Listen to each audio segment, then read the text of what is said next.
Two things. Aside from secret of living is given, I always thought that this was me. Casually also drew her as depressed. And then like things happened to me. That's meant to be. Things happened to me. And then in time, there was the emotions. Okay, this was a reaction. So first the thing happened to me, aka vision of victim.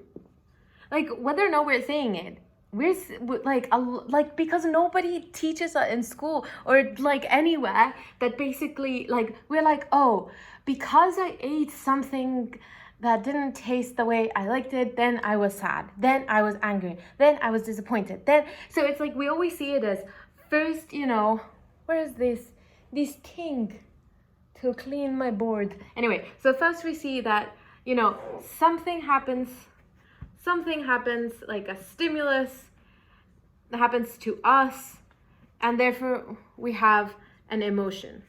Okay? Yes, this is a way to live life. It's a very reactive way. I'm running out of space. A very reactive way to live life. And it's not helpful because okay, I generally need to go get something to clean this up.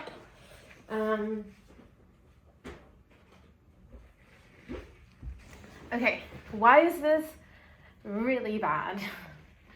Because when we first need to take care of our emotional home, our emotions first, and then we live life from a more conscious place. It's our choice.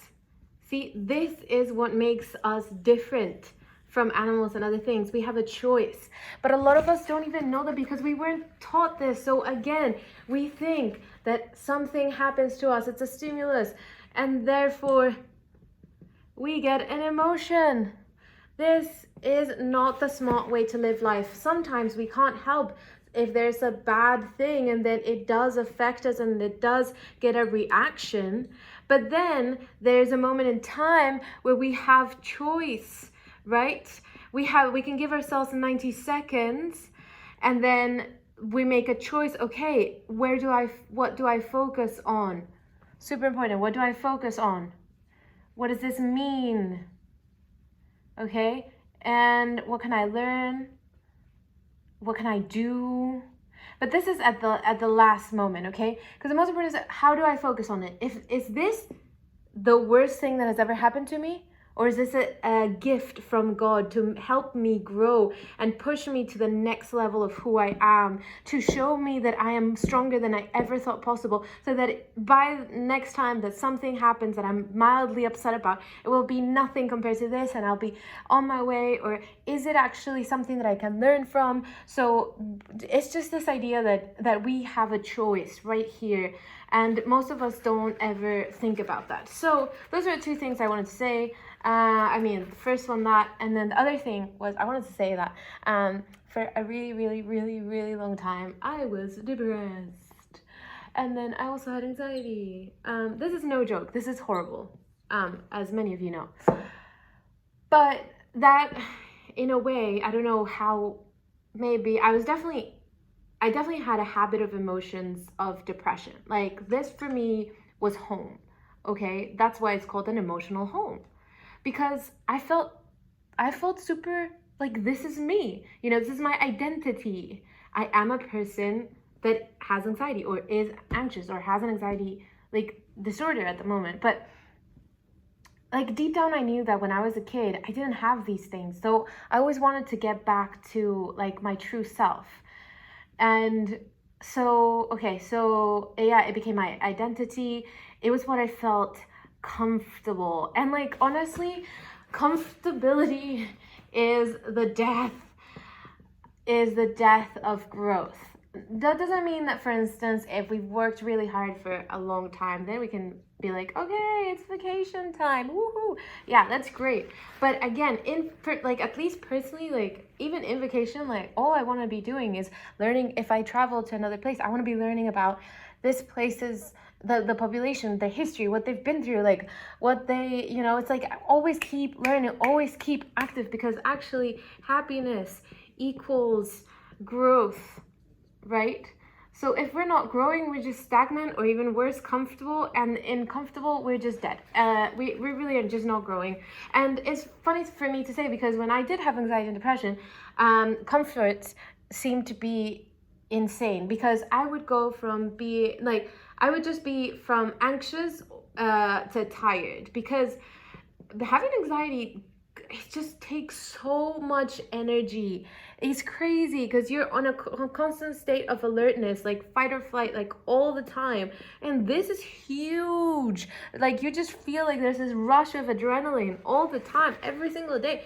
It's just so tiring. So I would go from anxious to tired to depressed to maybe sometimes angry, resentful. And it's like, that was such an unhealthy place. But lo and behold, I don't know if it was the chicken or the egg, but then my daily habits sucked. Okay, I found it so hard to just find a reason to wake up. I couldn't find a reason to wake up. I wanted to go to bed because I didn't want to keep doing this. And yet, I just wanted to, the whole point was, first of all, talked about, I can't remember what we talked about, but the second point that I wanted to make was that my life has changed. Like this. Like I was for so long so depressed. And then, but I've kept on searching, kept on working, kept on learning, kept on doing. And before we know it, I'm a different person. I'm closer to who I used to be as a kid, meaning I think definitely my true self, which was the goal. And I've realized how much strength I have, how much power I have in choosing really how, focus, meaning, if I'm going to learn something, and what is the action, the inspired action.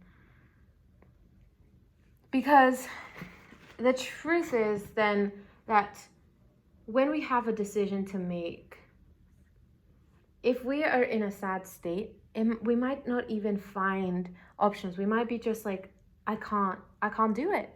I don't see any options.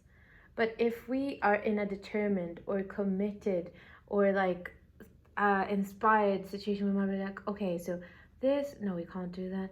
Oh, so maybe we can do 1A. So it's like kind of like this, but twist at the end. Or maybe this option and this option. Oh, what about this option? And then this option and this option and this option and this option and this option. And then we're like, okay, and then you evaluate them, blah, blah, blah, see mitigation to see what are the different options. And then finally we make a choice, and then we commit through and we move forward. Because as Jeff Bezos says in his book, Invent and Wonder, we need to make quick decisions. The majority of times in life and in business, there's like two different types. Oh my god, I need to buy a new pen. This is so lame. This is a new one. Okay. Two different type of decisions. The first one is very, it's a reversible decision. So these ones we need to take really quickly, because we move forward and we're able to just correct if we got it wrong. We're able to learn, which is amazing, correct, and we're able to switch to adapt to what we find. And the second case of decisions is something that can't be reversed.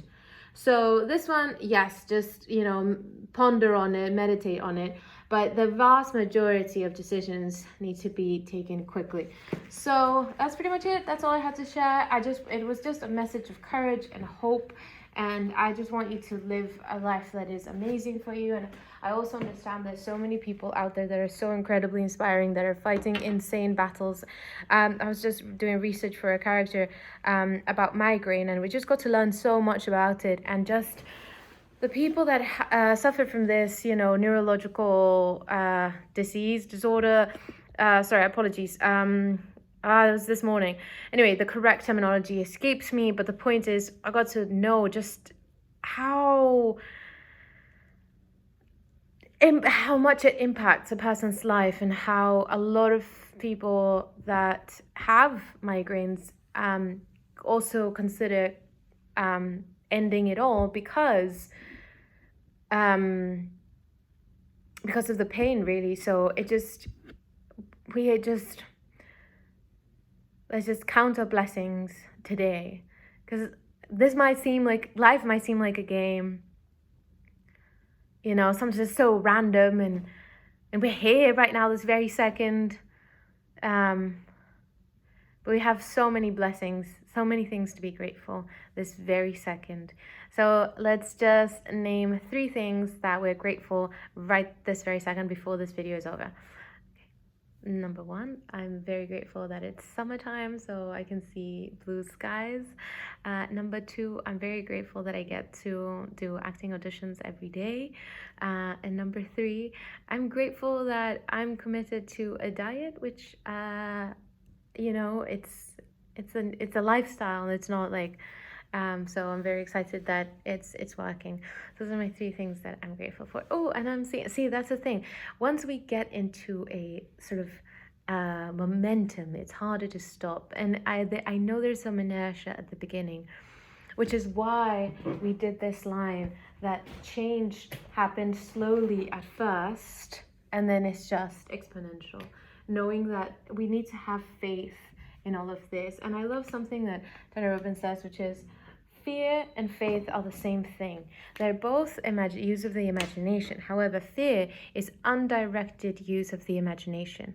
A lot of us who are really hard workers, or maybe some of us think we're really responsible people, therefore we must be worried about the state of the world. We must be worried about other people that are suffering. We must be worried about things that could go wrong. Therefore, let's prepare to prepare and be ready if those things were to happen.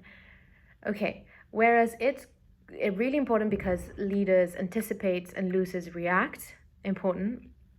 We must do so from an excited point, feeling, a positive feeling, whether it's gratitude, whether it's joy, whether it's excitement, whether it's inspiration, things that truly move us forwards. And no one cares about our emotional home, our emotional life, our mental health more than we do. And that's the way it should be, because like in the airplane, we put our oxygen mask first. If we truly want to be there for others, for people that have it really rough right now, then it's up to us to get our shit together personally and also help. It's not one or the other. We can do both. We can't just do we can't just help others without taking care of us, because that's really draining and we might burn out. And if we only focus on ourselves, then we're not really living, right? Because living is giving. But it is definitely a mixture of them both. I love you. Hope you're having an amazing day and have fun.